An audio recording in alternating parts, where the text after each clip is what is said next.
এইবার আমার আল্লাহ ইব্রাহিম নবীর দাওয়াত দিছে রে ভাই, কানাই কাবা তৈরি করতে হবে।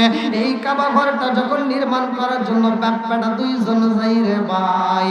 পাথরগুলো কোথার থেকে আসে আপনারা কম বেশি শুনছেন, আমি মুক্তাসারে বইলা যাই। এই জাবালে নামল নামক পাহাড়ে যায়, কত পাহাড়ের দিকে পাথরগুলো সংরক্ষণ করে। এইবার পানির তলদেশ থেকে জিনের মাধ্যমে পাথর আনা হয়। এই পাথরগুলো দিয়ে কি করা হয় ভালো করে শুই না নাও। এমন সুন্দর কইরা এই কাবা ঘর বানাইছে গো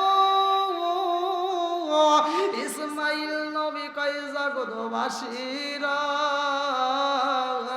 আমি তাকায় দেখলাম আমার বাপটা যখন একটা পাথরের উপরে আর একটা পাথর দেয়, একটা পাথরের সাথে আর একটা পাথর যখন বসাইয়া দেয়, আমি তাকায় দেখি এই পাথরগুলো একটাকে আর একটা এরকম ভাবে আনসাইয়া নেয়। আল্লাহু আকবার। রডের প্রয়োজন হয় না, সিমেন্টের দরকার হয় না, বালির প্রয়োজন হয় না রে ভাই, শুধু পাথর দিয়ে আমার আল্লাহ এত সুন্দর একটা ঘর বানাইলো। আল্লাহ ঘরটা বানাইয়া রে বন্ধু সাত যখন ডালাই হয়ে গেছে গো, ঘরের ভিতর পরিষ্কার করা হয়। টুকার বাটি ছোট ছোট যে পাথরের কণা ছিল সবগুলো ঝাড়ু দিয়ে যখন বাইরে ফালাইয়া দেয়, ইব্রাহিম নবী কাবার ভিতরে ঢুকে ডাইনের দিকে তাকায়, বামের দিকে তাকায়, সামনের দিকে তাকায়, পিছন দিকে তাকায়, উপর দিকে তাকায়া তাকায়া দেখে আরে কয় আল্লাহ অনেক সুন্দর লাগে। আল্লাহু আকবার। ইব্রাহিম নবী কাবার ভিতরে কান্নার আওয়াজ পাইরে ভাই, আমার সারা বলবাসীরা, আমার যশোর জেলাবাসীরা ভালো করে শুই না নাও। ইব্রাহিম নবী কাবার ভিতরে এইবার কান্নার আওয়াজ পায়। ইব্রাহিম নবী ডাকে দিয়া কয় আল্লাহ এই মুহূর্তে এইখানে তো কোনো মানুষ নাই, এইখানে তো কোনো মানুষ নাই, অথচ কান্নার আওয়াজ পাই। আল্লাহ কয় তাকায় দেখো, খুঁজা দেখো কে কান্না করে। ইব্রাহিম নবী কাবা ঘরের থেকে বের হয়ে যায় রে বন্ধু। ইব্রাহিম নবী কাবা ঘরের থেকে বের হয়ে ডাইনে ঘুরে, বামে ঘুরে, সামনে ঘুরে, পিছনে ঘুরে, সব মুড়ে গুইরা গুইরা দেখে কোনো মানুষ নাই, অথচ কান্নার আওয়াজ পাই। কারণটা কি? ইব্রাহিম নবী ডাক দিয়া কয় আল্লাহ গো ও মালিক, একটা মানুষ দেখা যায় না, একটা মানুষ নাই, অথচ এইখানে কান্নার আওয়াজ পাই। কারণটা কি?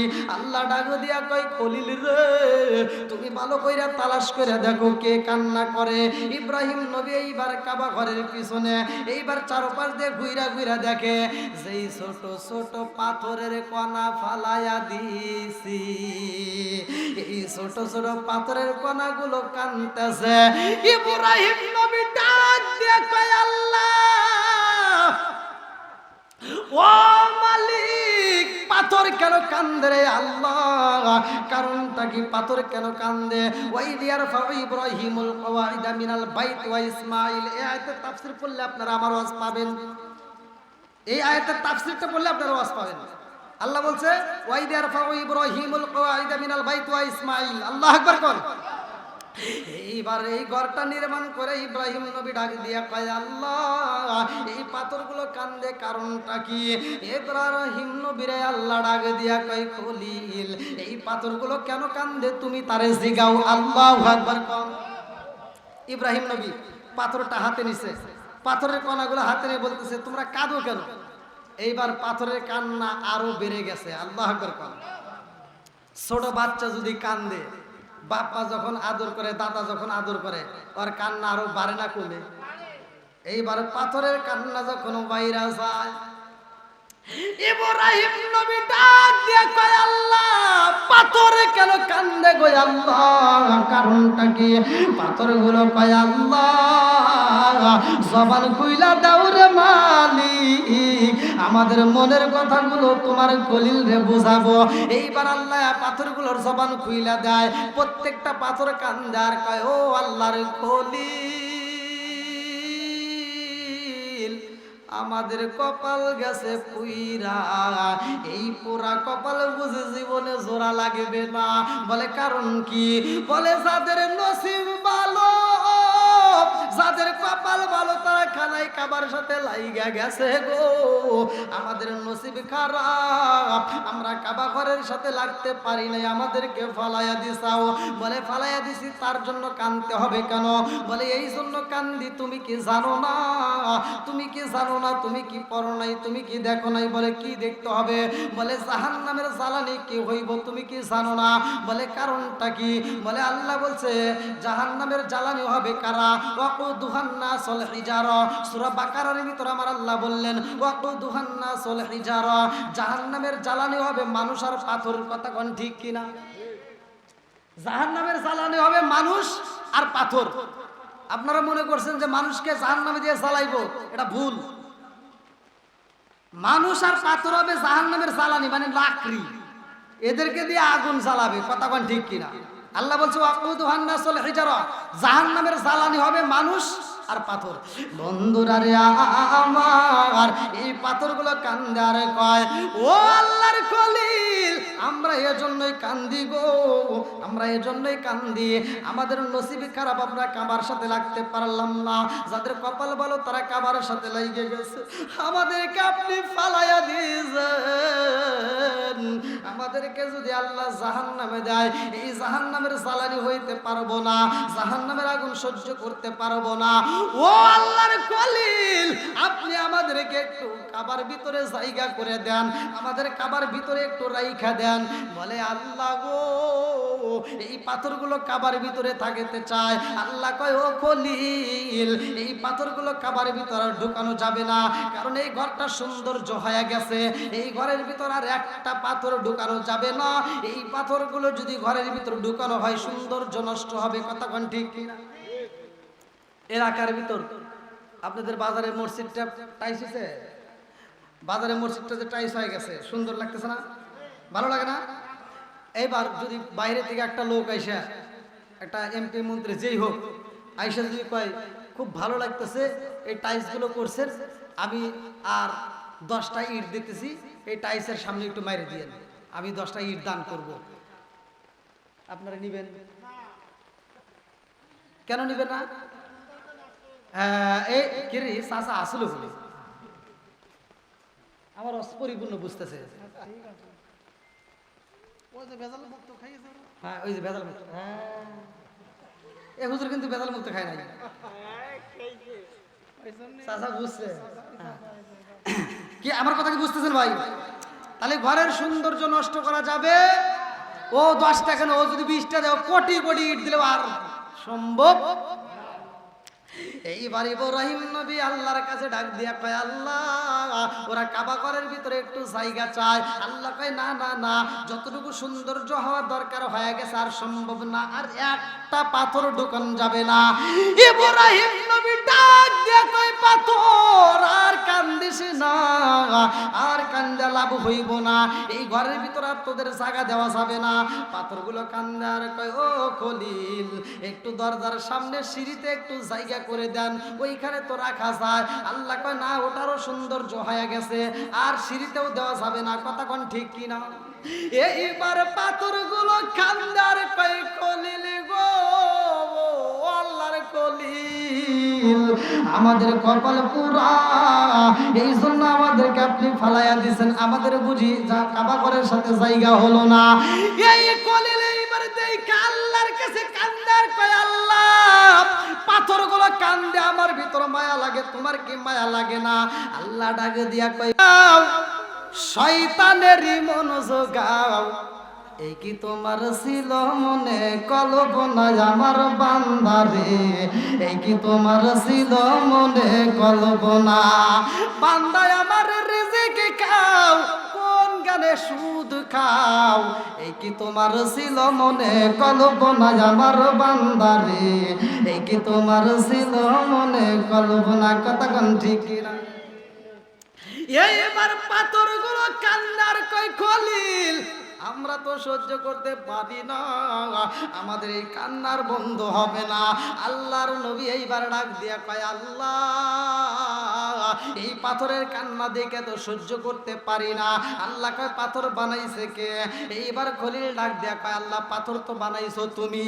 আল্লাহ ডাক দিয়া কয় খলিল রে, আমি আল্লাহ পাথর বানাই পাথরে কান্না করে, সেই কান্না দেখে তুমি সহ্য করতে পারো না। তুমি মনে করছো আমার চাইতে তোমার বেশি বুঝি মায়া লাগে। ও খলিল, জানো না তোমার চাইতে আমি আল্লাহ আমার সৃষ্টিরে আমি বেশি ভালোবাসি। জোরে জোরে কন্যা সুবহানাল্লাহ। আল্লাহ ডাক দিয়া কয়, খলিল আমার সৃষ্টি আমার পাথর, আর সেই পাথরের কান্না দেখে তুমি সহ্য করতে পারো না, আর আমি ওরে সৃষ্টি করছি, আমি কেমনে সহ্য করব? এটা তো হতে পারে না। ও খলিল, এইবার তোমার রুমালটা বের করো। এইবার ইব্রাহিম নবীর রুমালটা বের করো। রুমালটা বের করে কয়, আল্লাহ রুমালটা বের করলাম। আল্লাহ ডাক দিয়া কয়, খলিল রে, এই পাথরগুলো রুমালের ভিতর বইরা নাও, এই পাথরগুলোর টুপলার মধ্যে তুমি বইরা নাও। এই পাথরগুলো রুমালের ভিতর বন্দি করে পালাইছে। আল্লাহ ডাক দিয়া কই, খলিল এই পাথরের কণাগুলো নিয়ে তুমি পাহাড়ে যাও। এইবার ইব্রাহিম নবী আল্লাহ অনুমতি দিয়া দিছে, পাহাড়ে যাইয়া উঠে গেছে। আল্লাহ ডাক দিয়া কই, খলিল এই পাথরগুলো পাহাড়ে দিয়ে তুমি কি করবা? বলে আল্লাহ তুমি বইলা দাও কি করব। আল্লাহ ডাক দিয়া কই, খলিল তোমার রুমালের ভিতর যতগুলো পাথর আছে সব পাথরগুলো তুমি উপর দিকে আসমানের দিকে সিটটা দাও। এইবার আসমানের দিকে যখন পাথরগুলো সিটকা দিছে রে বন্ধু, পাথরগুলো উপরের দিকে উঠা যায়। একটু পরে পাথরগুলো আবার জমিনের ভিতরে চইলাই আসে। ইব্রাহিম নবী ডাক দিয়া কয়, আল্লাহ এই পাথরগুলো কান্নাকাটি করলো, অথচ এই পাথরগুলো তুমি রুমালে নিতে বললা, আবার আসমানের দিকে তুমি ফালাইতে বললা, আবার এই পাথরগুলো জমিনের মধ্যে ছিটায় দিলা, কারণটা কি? আল্লাহ ডাক দিয়া কয়, খলিল সেই পাথরের কিছু অংশ কাবার সাথে লাইগা গেছে গো, আর কিছু অংশ কইরা গেছে। এই কিছু অংশ চোখের পানি ফেলায়া কান্দে, ওদের কান্দন দেখা তোমার ভিতর মায়া লাগছে। আমি আল্লাহর বুঝি মায়া লাগে নাই, আমার ভিতরেও মায়া লাইগা গেছে। ও খলিল এই পাথরগুলো তুমি ফালাইয়া দিছাও, এই পাথরগুলো আমি আল্লাহ সারা পৃথিবীর বুকে ছিটাইয়া দিলাম। আল্লাহু আকবার। ইব্রাহিম নবী ডাক দিয়ে কয়, আল্লাহ এই পাথরগুলো সারা পৃথিবীর বুকে কোথায় ফালাইলা, কেন ফালাইলা, কারণটা কি? আল্লাহ কয়, খলিল এই পাথরের কিছু অংশ দিয়ে কাবা ঘর হইছে, আর কিছু অংশ বিফলে যাইব, এটা তো হতে পারে না। এই কিছু অংশ আমি সারা পৃথিবীর বুকে ছিটাইলাম।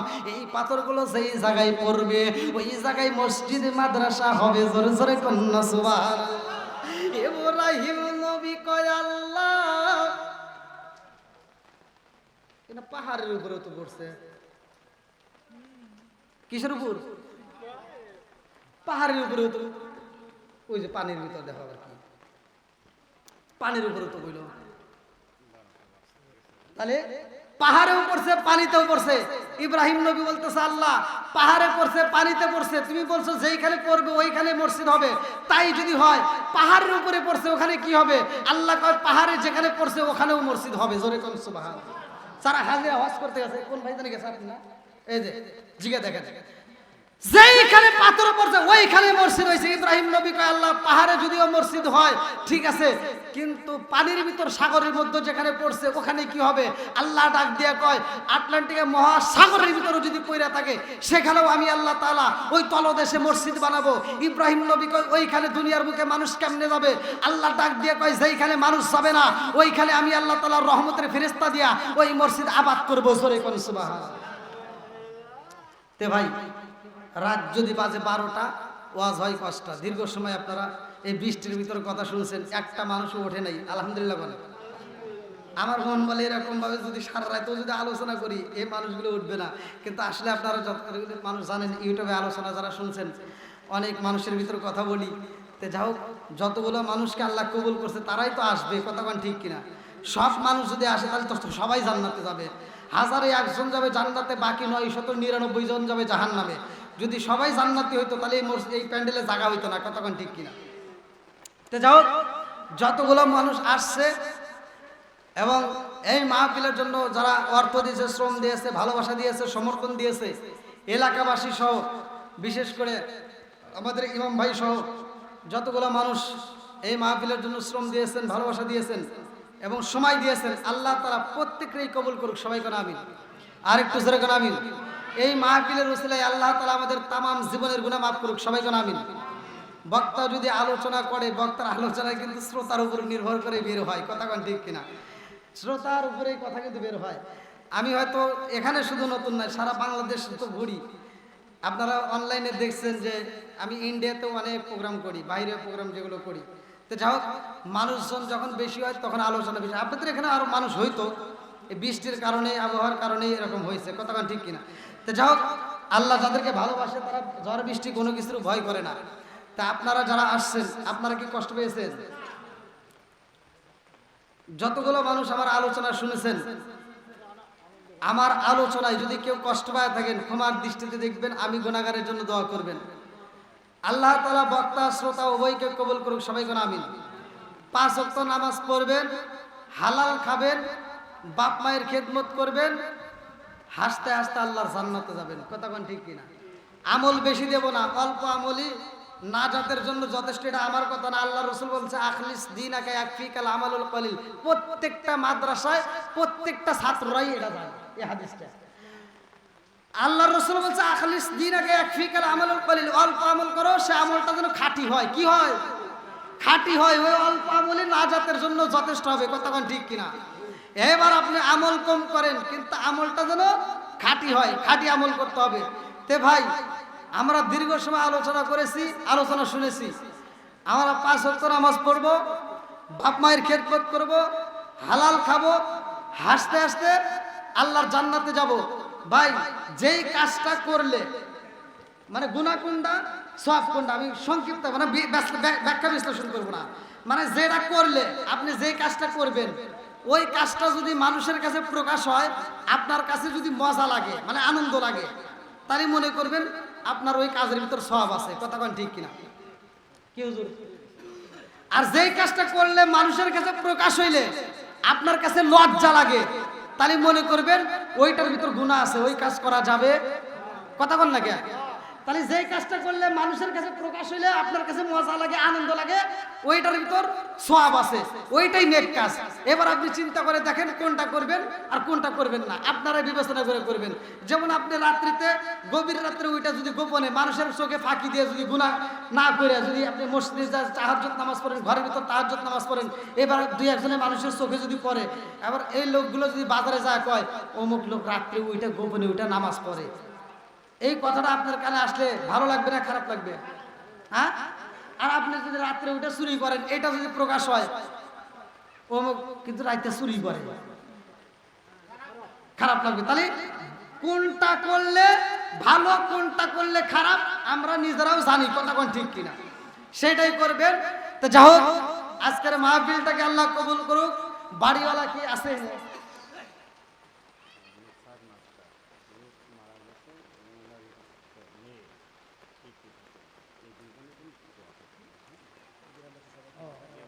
কি নাম লিখে দেন? নিসারউদ্দিন মাস্টার। আলহামদুলিল্লাহ, নিসারউদ্দিন মাস্টার, সে মানুষটাও একসময় আপনাদের মতো চলাচল করতো, খাইতো, ঘুমাইতো, কথা কোন ঠিক কিনা? আর সারা জীবনে আর কোনোদিন আসবে না।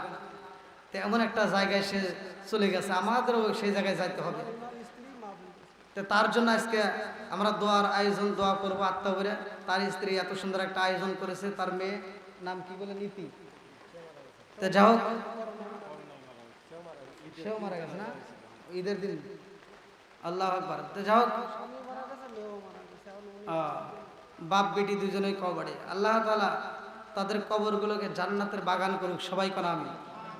এই মাহফিলটা আয়োজন করেছে, মাহফিলের উসিলায় আল্লাহ যদি মাফ করে দেয়, আপনাদের কোনো সমস্যা আছে?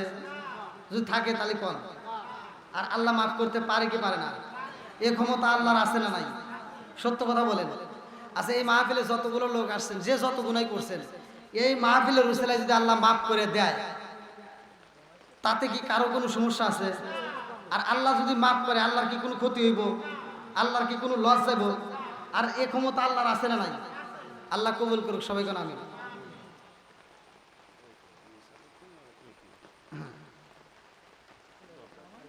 আজকের মাহফিলের সভাপতি কে? পরিচালক আপনি? আচ্ছা, যাও, আজকে আমি একটু শেষ প্রান্ত কথা বলে দিই, কেমন লাগে বলে সমাপ্তি করে দিন, তারপরে। হ্যাঁ, আচ্ছা, হ্যাঁ, আচ্ছা।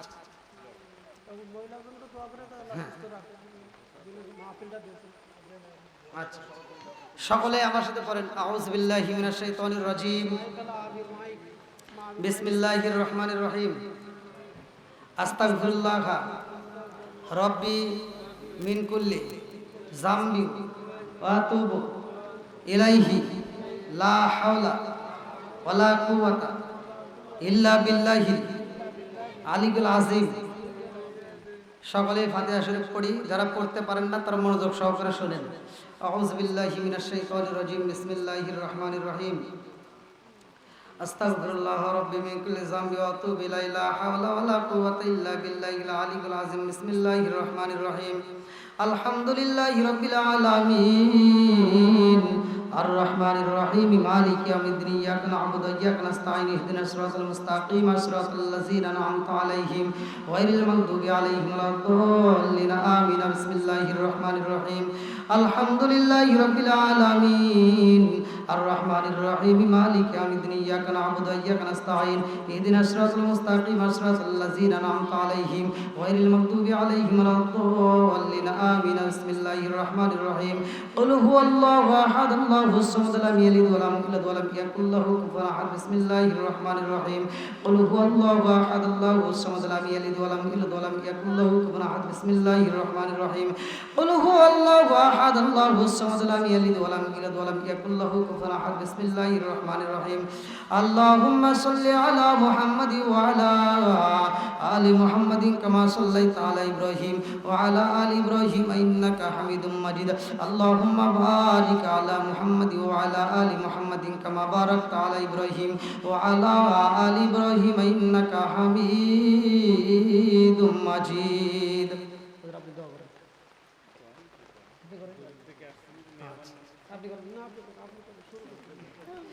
সবাই হাত তুলে বলে আল্লাহুম্মা আমিন। রব্বানা রব্বানা ইয়া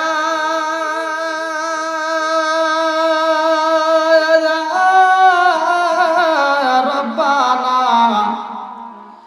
মাফ কইরা দাও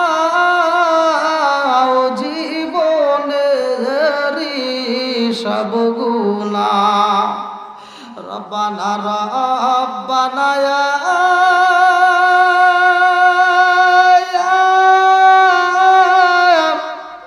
রব্বানা মাফ কইরা দাও জীবনের সব গুনাহ। কত গুনাহ করছি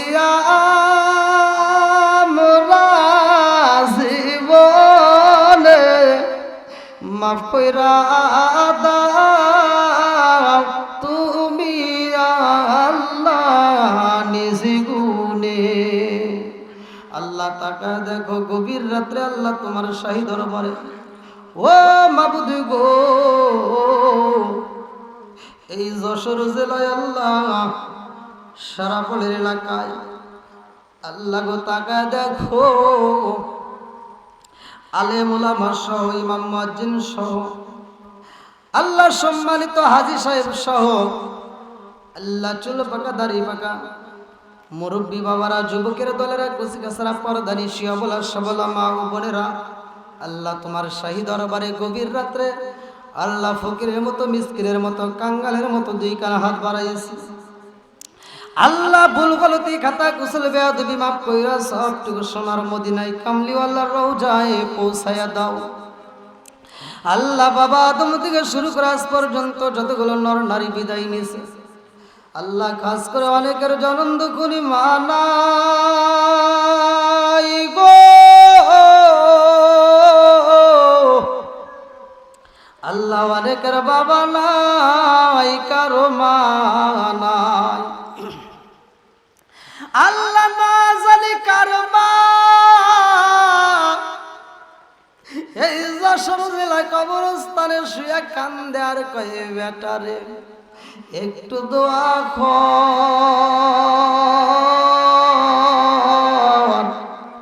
কবরের আযাব আমি সইতেই পারি না। আল্লাহ, না জানি কার বাপটা কবরের ভিতরে কান্দার কয় ও বেটা তোদের কাছে একটা পাঞ্জাবির আবদার করি না রে বাবা, একটা টুপির আবদার করি না রে বাবা, এক প্লেট ভাতের আবদার করি না রে বাবা, একটু দোয়া কর, খবরের আযাব আমি সইতেই পারি না। আল্লাহ যার বানাই গো, যার বাবা নাই রে মাওলা তার মনে শান্তি নাই। আল্লাহ মোনাজাতের ভিতর মার কথা মনে পইরা গেছে, বাবার কথা মনে পইরা গেছে। ও মাবুদ গো, যার মা নাই বাবা নাই, আল্লাহ ওই কবরগুলো তুমি জান্নাতের বাগান বানায় দাও। আল্লাহ গো, সারাফল এলাকার মধ্যে আল্লাহ মাস্টার নিসারউদ্দিন, আল্লাহ তার কন্যা ইতি খাতুন, ও মাবুদ গো জানি না তাদের কবরটা কোন হালতে রয়েছে। আল্লাহ গো, এলাকার সিরাজসিংহার এলাকার নিবাসী আল্লাহ মাস্টার নিসারউদ্দিন ও তার কন্যা ইতি খাতুন, আল্লাহ জানি না এই কবরগুলো কোন হালে তো রয়ে গেছে। আল্লাহ আজকের মাহফিলের উসিলা করিয়া আল্লাহ এই কবরগুলো তুমি জান্নাতের বাগান বানায়া দাও। ও মাবুদ, আল্লাহ তার স্ত্রী দুনিয়ার বুকে জীবিত এত সুন্দর একটা আয়োজন করেছে, আল্লাহ তুমি তার স্ত্রীরে কবুল আর মঞ্জুর করিয়া নাও। আল্লাহ গো, সংসারের ভিতরে বরকত দিয়ে দাও। আল্লাহ যতগুলো মানুষ হাত তুলে আমিন আমিন করতেছে, আল্লাহ প্রত্যেকের তামাম জীবনের গুনাহ মাফ করিয়া দাও। আল্লাহ গো, যারা ঋণগ্রস্ত ঋণ পরিশোধ করার মতো ব্যবস্থা করিয়া দাও, যারা অভাবী অভাব দূর করিয়া দাও, যারা মিথ্যা মামলার সাথে জড়িত মিথ্যা মামলা থেকে খালাস করিয়া দাও। আল্লাহ যে যেই সমস্যার মধ্য দিয়ে হাত বাড়াইছে সমস্যার সমাধান করিয়া দাও।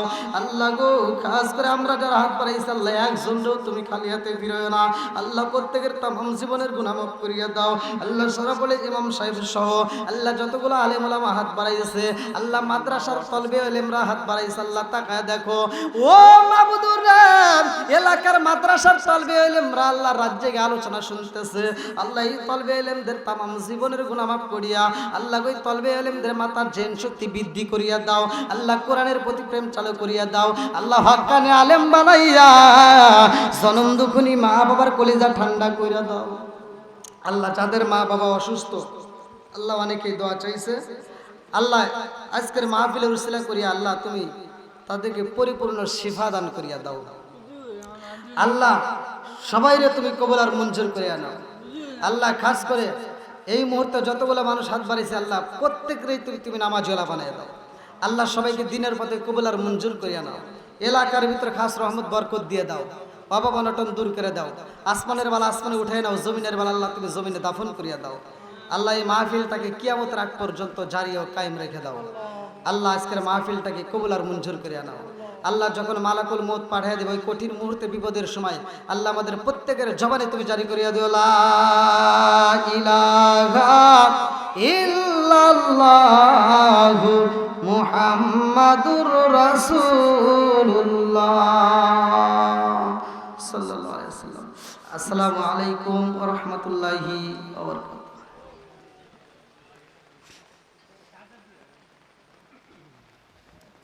মানুষের ভিতর থাকে, সে মানুষটা মানুষ থাকবে না, সে আল্লাহর ওলি হয়ে যাবে। এটা কুকুর খাওয়ার সময় খায়, হাগার সময় হাগে, কথা কোন ঠিক কিনা? আর কিছু বিড়ি ঘর আছে, এরা খায় আর বিড়ি খায়, কথা কয় না কে? এই এখানে কত বাদি দিলাম, মসজিদের বাথরুমে যায় দেখি বিড়ির মোতা পড়ে রয়েছে। আচ্ছা, এই বিড়ির মোতা মসজিদের বাথরুমে যা খাইছে কিনা? এই ইমাম সাহেব খাইছে নাকি না মসজিদ খাইছে? এই বিড়ি ঘররা হনে যা যাও বিড়ি টানছে, কথা কোন ঠিক কি? আছে না এরকম বিড়ি ঘর? একটা কুত্তার দিকে তাকা দেখে, একটা কুত্তা খাওয়ার সময় খায়, হাগার সময় হাগে, ও আদব বজায় আসলে, কথা কোন ঠিক কিনা? নাকি জীবনে দেখছেন যে সারা বলে একটা কুত্তা হাইটে যাইতেছে আর পায়খানা করতেছে আর খাইতেছে? জীবনেও হবে না, কারণ কুত্তা খাওয়ার সময় খায়, হাগার সময় হাগে, কথা কোন ঠিক কিনা?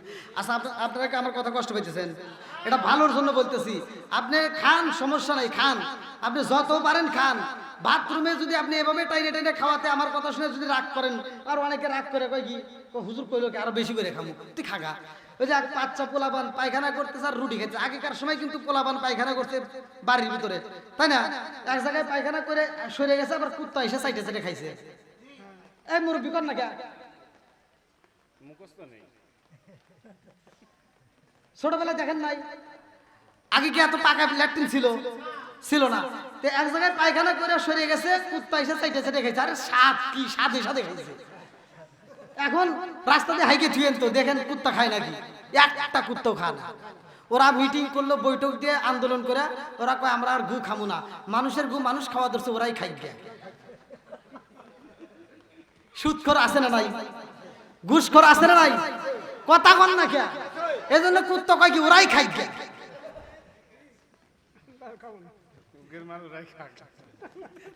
কি আমার কথা বুঝতেছেন কি?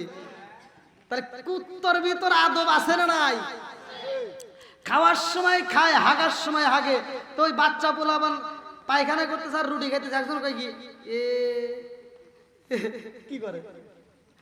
পায়খানা করতেছে রুটি খাইতেছে, বাচ্চা পোলাবানটা রাগ করে কয় কি আমি পায়খানা করি আর রুটি খাই, তোর কো আর কি, আর একবার করে আমি বরাবর খাবো। কথা বোঝেন নাই? এখন আমি বিড়ির কথা কইতেছি, অনেকে যদি রাগ করে, যদি কয় যে হুজুর কইলো কে, এতদিন আমরা বাথরুমে বসে বসে টানছি, আমি বাথরুমে থেকে একটু নিয়ে খাবো, খাগা নাকি? তোর টাকা দিয়ে তুই কিনে খাচ্ছিস, খা, যত পারস খা। আজকে আমরা ছাড় দিছি, কোনো সমস্যা নাই, মইরা দেখ গুতাইবো খালি। কথা কোন ঠিক কিনা? নাকি কষ্ট পাইতেছেন আপনারা? আল্লাহ আকবার কোন। বন্ধুরা রে আমার মুরব্বী বাবারা, সোনার যুবকের দলেরা, ভালো করে শুইনা নাও, ভালো করে শুইনা নাও। ইসমাইল আলাইহিস সালাম বলতেছে আব্বা আমার পাটা বাইদে দাও, হাতটা বাইদে দাও। এবার পা বাইদে দিছে, হাত বাইদে দিছে। আল্লাহ আকবার কোন। হাত বাঁধিবি, পাও বান্ধিবি, মন বান্ধিবি কি দিয়া? হাত বান্ধিবি, পাও বান্ধিবি, মন বান্ধিবি কি দি? মন বান্ধার রশি আছে? বনে যদি আগুন লাগে পানি দিয়ে নিবানো যায়, কথা কোন ঠিক কিনা? বনে আগুন লাগলে নিবানো যায়, মনের আগুন নিবানো যায় না। ইসমাইল আলাইহিস সালাম বলতেছে আব্বা হাতটা বাইদে দিছো, পাটা বাইদে দিছো, এইবার তুমি ছুরি চালাইতে পারো। আল্লাহ আকবার কোন। বন্ধুরা রে আমার ইব্রাহিম নবী যখন ছুরি চালাইয়া দিব গো, ইসমাইল নবী ডাক দিয়া কয় আব্বা ছুরি চালাইও না। কেন? আমার পায়ের বাঁধন খুলে দাও, হাতের বাঁধনও খুলে দাও। বাপ কয় কি রে, আমার সন্তান মনে হয় ভয় পাইতেছে। কথা কোন ঠিক কিনা? কি বাপের মনের ভিতরে কল্পনা হতে পারে কি পারে না? চিন্তা করতেছে আমার সন্তান বুঝি ভয় পাইছে। একবার পা বাঁধতে বলে, হাত বাঁধতে বলে, আবার খুলতে কয়, এর কারণ আছে না নাই? এবার ইব্রাহিম নবী ডাক দেয়, কয় বাবা তুমি তো বললা হাত বাঁধতে, পা বাঁধতে, আবার খুলতে বলো, কারণ কি? কয় আব্বা আমার হাত বাঁধা, পা বাঁধা জবাই করতে পারবা, ঠিক আছে আমি জবাই হয়ে যাব, কিন্তু কিয়ামতের আগ পর্যন্ত সারা দুনিয়ার মানুষ তোমার নামে মিথ্যা অপবাদ দিবে, মিথ্যা মামলা দিবে, এটা আমি সহ্য করতে পারবো না। বাবা তোমার নামে মিথ্যা অপবাদ দিক, মিথ্যা মামলা দিক, এটা আমি করতে দেব না। বলে কেন? বলে আমার হাত বাইদা, পা বাইদা যদি তুমি জবাই করো, সারা পৃথিবীর মানুষ বলবে ইসমাইল রাজি ছিল না, বাপটা জোর করে হাত পা বাইদা জবাই করছে। কথা কোন ঠিক? দেখেন কি বুদ্ধি সন্তানের মাথায়, যেমন বাবা তেমন সন্তান। এইবার হাত খুলে দিছে, পা খুলে দিছে, খুলে দেওয়ার পরে এবার যখন জবাই করবে, আল্লাহ কয় জবাই করতে হবে না, ও জিবরাইল ওদের চোখ বাঁধা, বাপের চোখ বাঁধা, সন্তানের চোখ বাঁধা, ছুরিটা চালাইব। ওই জিবরাইল আর দেরি করিস না, যা এই মুহূর্তে ওরা আমার পরীক্ষায় পাশ করে ফেলাইছে। সুবহানাল্লাহ। বাপে কোন নিয়তে ছুরি চালায় আল্লাহ জানে কি জানে না, সন্তান কোন নিয়তে শুইছে আল্লাহ জানে কি জানে না। আপনারা আমরা যারা এখানে আসছি, কে কোন নিয়তে আইছি আল্লাহ জানে কি জানে না। ইন্নাহু আলিমুম বিদাতিস সুদূর, মনের খবর জানে কে? আর একটু জোরে কোন কে? সব কিছুর মালিক কে? আল্লাহ তো জানে। এবার আল্লাহ বলতেছে ওরা পরীক্ষায় পাশ করে ফেলাইছে। জোরে কোন সুবহানাল্লাহ। যা এই মুহূর্তে ইসমাইল রে সরাইয়া ওইখানে একটা জান্নাতের দুম্বা জবাই করে দিবা। সরে কোন সুবহানাল্লাহ। বন্ধুরা রে আমার, এইবার ইব্রাহিম নবী যখন বিসমিল্লাহ আল্লাহু আকবার বইলা সবাই করে গো, ছুরিটা চালায়া দিছে গো, জবাই হয়ে গেছে। রক্তের গরম রক্তের ফোঁটা যখন হাতের সাথে লাইগা গেছে, এইবার ইব্রাহিম নবী ডাক দিয়া কয় আল্লাহু আকবার আল্লাহু আকবার লা ইলাহা ইল্লাল্লাহু আল্লাহু আকবার লিল্লাহিল হামদ আল্লাহু আকবার। ইব্রাহিম নবী ডাক দিয়া কয় আল্লাহ, আজকে বুঝি আমার কুরবানি কবুল হইছে গো, আমার সন্তানকে আমি সবাই করে ফলাইছি। এইবার রক্তের ফোঁটা তো হাতে লাইগা গেছে গো। ইসমাইল নবী ডাক দিয়া কয় আব্বা, ছুরি চালাও না কেন? ইসমাইল নবীর গলার কণ্ঠ পাইয়া ইব্রাহিম নবী ডাকে দিয়া কয় ও বাবা, আমি তো ছুরি চালাইয়া দিছি গো, আমি তো সবাই করে বালাইছি। বলে আব্বা, এখনো তো তুমি ছুরি চালাও নাই। আল্লাহু আকবার। এইবার ইব্রাহিম নবীর চোখের রুমালটা খুইলা দেখে রে ভাই, যেইখানে কোনো মানুষ ছিল না, যেইখানে কোনো পশু পাখি ছিল না, যেইখানে কেউই ছিল না, বাপ বেটা দুইজন ছিল, এইখানে সবাই হইল। এইবার দুম্বা কেমনে হইল বুঝে আসে না। কে যেন ডাকে দিয়া কই খলিল রে, ও খলিল, তোমারে আমি পরীক্ষা করলাম, তুমি আমার পরীক্ষায় পাশ করেছো। ও খলিল, এই মুহূর্তে তোমার কুরবানি কবুল হয়ে গেছে। আল্লাহু আকবার। ও খলিল, তোমার কুরবানি কবুল হয়েছে, আর দেরি করা যাইব না। এইবার দুম্বার গোশত নিয়ে তুমি বাড়িতে যাইবা। ইব্রাহিম নবী কয় এই গোশত কেন বাড়িতে নেব? আমি তো কুরবানি দিয়ে দিলাম, আমি তো তোমার নামে কুরবানি দিয়ে দিছি, আমি তোমাকে খুশি করার জন্য কুরবানি দিলাম, আমি কেন গোশত নেব? আল্লাহ ডাকে দিয়া কয় খলিল রে, ও খলিল, আমি আল্লাহ এমন মালিক, আমি গোশত খাই না, আমি কোনো গোশত খাবো না। ও খলিল, আমি শুধু তোমার তাকওয়া পাইছি, আমি আল্লাহ তাআলা তোমার তাকওয়া দেখলাম। ও খলিল, এই মুহূর্তে তুমি সবাই করে পালাইছো দুম্বা, আর তুমি হাজেরাকে বইলা দিছো আমি ধনির বাড়ি দাওয়াতে যাইতেছি। হাজেরা তো বাড়ির ভিতর রয়ে গেছে। ও খলিল গো, তুমি যখন বাড়িতে যাইবা আমার পাগুন্নি ডাকে দিয়া কইব স্বামী গো, কার বাড়িতে গেলা, কোন ধনির বাড়ি গেলা, তুমি একা একা খাইলা, সন্তান রে খাওয়াইলা, ওই ধনীকে আমার জন্য একটু গোশত দিতে পারে নাই। ও খলিল, তাড়াতাড়ি যাও, আজকের গোশত নিয়ে যাইবা, আমার পাগন্নির এই গোশতটা তুইলা দিবা, আমার পাগন্নিরে বুঝাইয়া দিবা ধনির বাড়ি থেকে তোমার জন্য গোশত বাড়াইছে। ও খলিল রে, এই গোশত তুমি খাইবা, তোমার সন্তান খাইব, তোমার বিবি খাইব, আশেপাশে পাড়া প্রতিবেশী যত গরিব অসহায় আত্মীয় স্বজন যারা আছে সবার মাঝে বন্টন কইরা দিবা। জোরে জোরে কন্যা সুবহানাল্লাহ। এই যে আমরা সামনে ঈদুল আজহা, আমরা যারা জবাই করব, ইয়াতিম অসহায় গরিবদের মাঝে আত্মীয় স্বজনের মাঝে এই গোশত বন্টন করব। কথা কোন ঠিক কিনা? এই ভালো করে শুনে নাও, ইব্রাহিম নবী দুম্বার গোশত নিয়ে যায়, প্রত্যেকটা ঘরে ঘরে পৌঁছা দেয়। গরুর এই দুম্বার গোশত প্রত্যেকটা ঘরে ঘরে রান্না করা হয়।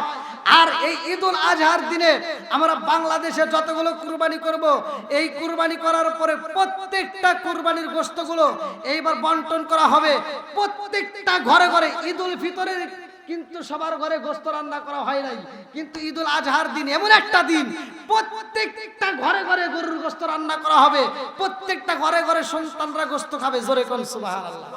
আল্লাহ এত খুশি হয় এই দিনে যারা কুরবানি করব, এই কুরবানিটা করার জন্য যখন ছুরিটা চালাবেন, ছুরিটার যখন চালায়া প্রথম ফোঁটা যে রক্তটা জমিনের মধ্যে ছিটটা পড়ে, এই পড়ার আগে আল্লাহ কুরবানি কবুল করে।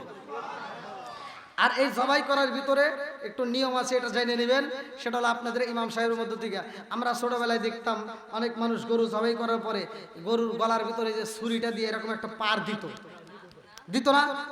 এটা কিন্তু দিবেন না। এটা যদি কোনো লোক দেয়, গরু জবাই করার পরে ছুরি দেয়া গলার ভিতরে যদি পার দেয়, তাহলে ওই গরুর গোশত খাওয়া কিন্তু হালাল হবে না, হারাম হয়ে যাবে। কথা কি বুঝতেছেন? অর্থাৎ ওকে জবাই করতে হবে। আবার অনেকে দেখবেন এই গরুটা জবাই করার পরে মানে জানটা বেরি হয় না, ছটফট বন্ধই হয় না, আগেই পায়ের রক কাটে, আছে না নাই? এটাও করা যাবে না। গরুকে টাচ করবেন না, ও যত লাভ পারে যত যাই করুক করুক, কোনো টাচ করা যাবে না। আবার অনেকে দেখবেন এই গরুর চামড়াটা খোলার আগেই গরুর চামড়া বিক্রি করে দেয়, আছে না নাই? এটাও করা যাবে না। আপনি যে কুরবানি দিবে সে মন চাইলে চামড়া সে খাইতে পারবে, সমস্যা নেই। চামড়া খাওয়া হারাম। যদি কেউ নিজে খাইতে চায় অথবা নিজে ব্যবহার করতে চায়, যদি এরকম সিস্টেম তার জানা থেকে করতে পারবে, সমস্যা নাই। আর তা নয় সে এতিমখানা হোক 8টা খাদে সে দান করতে পারবে। কয়টা খাদ? 8টা খাদে সে দান করতে পারবে। বিস্তারিত এখন তো বলা সম্ভব না। তো যাও, আমরা কুরবানি করব, কুরবানির হক পরিপূর্ণভাবে যেন আদায় হয়। আর এই 10 দিনের আমলগুলো আমরা করব। বিশেষ করে আমরা রোজা রাখবো, ইস্তেগফার করব, বেশি বেশি করে দরুদ পড়ব। আর বিশেষ করে আরাফার দিনের রোজাটা সবচাইতে গুরুত্বপূর্ণ রোজা। কিন্তু ওই দিনের একটা রোজা সারা বছর রোজা রাখলে যেই সব, ওই একদিনে সেই সব আল্লাহ দিয়ে দিব। জোরে কোন সুবহানাল্লাহ। আসলে অনেক কথা, এখন আবার বৃষ্টি শুরু হচ্ছে, দীর্ঘ সময় কথা বলেছি, আপনারা কি কষ্ট পেয়েছেন ভাই? তা আমি এই কথার মধ্য দিয়ে আমি কয়েকটা কথা আপনাদের মাঝে বলে যাই। একটা হলো, আপনারা হাসতে হাসতে আল্লাহর জান্নাতে যাবেন কিভাবে? যাদের মা বাবা বাইসে আছে এই মা বাবার খেদমত করবেন, পারবেন সবাই? এই যে ইসমাইল বাপের সম্মান করতেছে, লম্বা ঘটনা কিন্তু আমি কিন্তু ভাই সংক্ষিপ্ত করে বলছি। আবার এই বাপ বেটারে দিয়ে আল্লাহ খানাই কাবা নির্মাণ করবে। জোরে কোন সুবহানাল্লাহ। এই বাপ বেটারে দিয়েই কিন্তু খানাই কাবা তৈরি করবে। আল্লাহ তাআলা কয়েকবার তৈরি হয়েছে, এখন এমন ভাবে তৈরি হয়েছে কিয়ামতের আগ পর্যন্ত এই ঘরটাকে আর নির্মাণ করা হবে না। পৃথিবীর বুকে যতগুলো ঘর দেখেন, 1 তলা 10 তলা 20 তলা যত বিল্ডিং দেখেন, প্রত্যেকটা বিল্ডিং এর রড সিমেন্ট বালি ব্যবহার করছে। তা না হলে বিল্ডিং তৈরি করা যায় না, ছাদ ঢালাই হয় না। কিন্তু একটা মাত্র ঘর পৃথিবীর বুকে, সেটা হলো খানাই কাবা। যেই ঘরটা নির্মাণ করতে যা কোনো রকমের রড সিমেন্ট বালি কিচ্ছু লাগে নাই, শুধুমাত্র পাথর দিয়ে আমার আল্লাহ বানাইছে। জোরে কোন সুবহানাল্লাহ। এই ইঞ্জিনিয়ারটা ছিল ইব্রাহিম নবী এবং ইসমাইল নবী। জোরে কোন সুবহানাল্লাহ।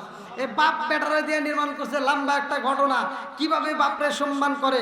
তে যাও, আমাদের যাদের বাবা মা জীবিত আছে, বিশেষ করে বাপ মায়ের খেদমত করবেন।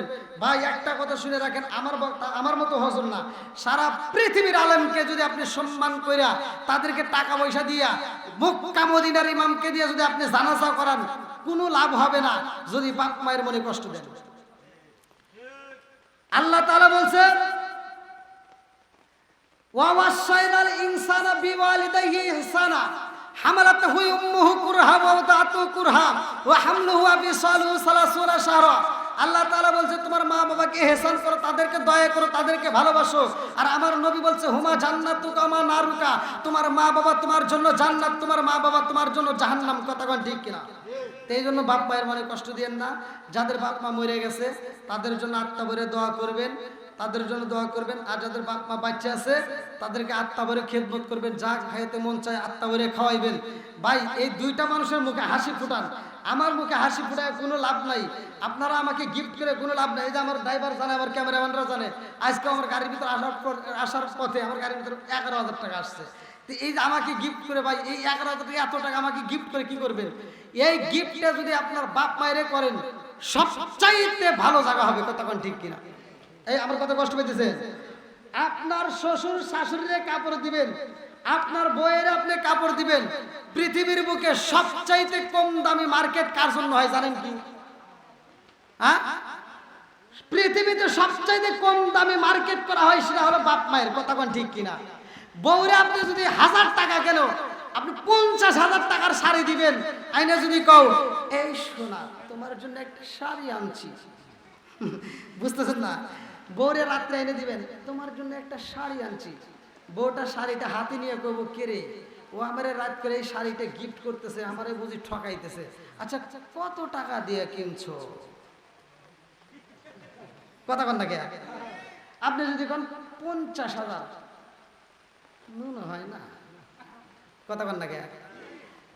সবচাইতে কম দামি মার্কেট যদি আপনার বউরে আপনি আইনে দেন, আপনার মায়েরে সবচাইতে কম দামি 450 টাকা দিয়ে একটা কাপড় এনে দিয়ে যদি কোন মা এটা তোমার জন্য আনছি, মাটা কাপড়টা হাতে নিয়েই কয় পুত্রে এত টাকা কেন খরচ করছোস, এমনি তো অনেক অভাব অনটন, তোর এমনি তো তোর একটা পোশাক কেনা লাগবে, বইয়ের একটা কেনা লাগবে, বাচ্চার একটা কেনা লাগবে, আমার জন্য কেনার কি দরকার ছিল, আমার তো পোশাক আছেই।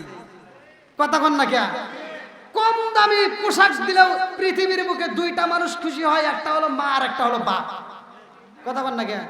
আচ্ছা, একটা সন্তান এখানে একটা হাত তুলে দেখান তো, একজন হাত তুলে দেখাবেন যে হুজুর আমি আর বয়সে আমার মায়ের সবচেয়ে দামি কাপড় দিছি, আমার বউয়ের কম দামি দিছি।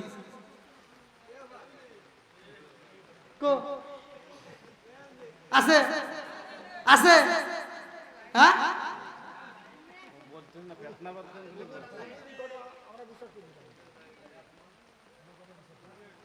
হ্যাঁ আমার কথা বিশ্বাস করবেন না কে? করা লাগবে না করলেও করা লাগবে কি? ঠিক আছে নি? তাহলে কম দামি মার্কেট দিলে খুশি হয়, সেটা হলো বাপ মা। কথা কোন ঠিক কিনা?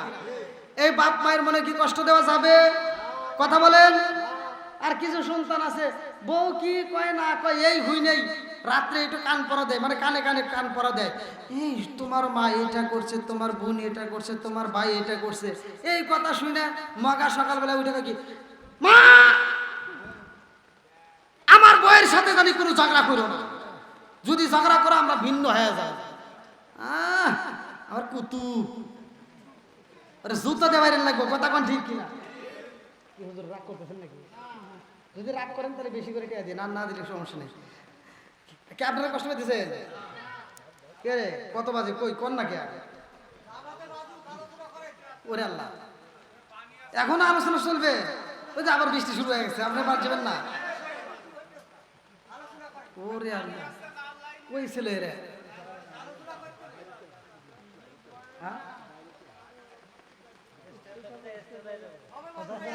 আপনাকে ছুটি দেওয়া হলো, আবার যদি না আসেন তাহলে কিন্তু আপনার খবর আছে। কয় মিনিট দেবো? হ্যাঁ সারা রাত নাই, ছুটি গেল ওই তো সারা রাত ছুটি পেয়েছে।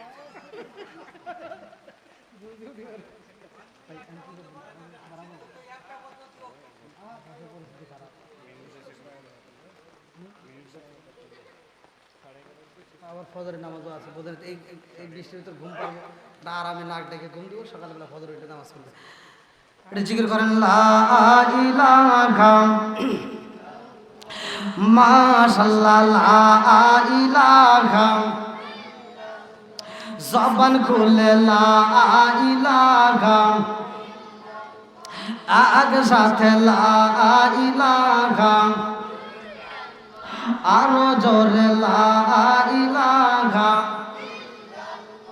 ও গো মায়ার নবী গো, জন্মের মতো দেখার লইতাম জীবনে লা ইলাহা মাশাআল্লাহ, লা ইলাহা, আগে সাথে লা ইলাহা, আরো জোরে লা ইলাহা, লা ইলাহা ইল্লাল্লাহু মুহাম্মাদুর রাসূলুল্লাহ সাল্লাল্লাহু আলাইহি ওয়াসাল্লাম। তাহলে ইব্রাহিম নবী যেই গোশত নিয়ে আসছে, গোশতগুলো বন্টন করা শুরু হয়ে গেছে। আল্লাহু আকবার কোন? কুরবানি কবুল করছে কে? আরেকটু জোরে বলেন কে? আল্লাহ কি রক্ত নিছে? আল্লাহ কি গোশত নিছে? আল্লাহ কি খায়? আল্লাহ কি কাউকে জন্ম দেয়? আল্লাহ কি জন্মগ্রহণ করছে? আল্লাহ বলছে কুল হু আল্লাহু আহাদ। আল্লাহু আকবার কোন? বন্ধুরা রে আমার আল্লাহ তাআলা ইব্রাহিম নবীরে কত ভালোবাসে, ভালো করে শুনি না, লম্বা একটা ঘটনার ভিতর মুক্তাসারে বইলা যায়। আল্লাহ ডাক দিয়া বলে, ও খলিল, আমি আল্লাহর জন্য এমন একটা ঘর নির্মাণ করব গো, যেই ঘরটা হইব দামি ঘর, সারা পৃথিবীর মানুষ এই ঘরটা দেখার জন্য পাগল হয়ে যাইব। তাড়াতাড়ি যাও, এই মুহূর্তে একটা ঘর তৈরি করতে হবে। আল্লাহু আকবার।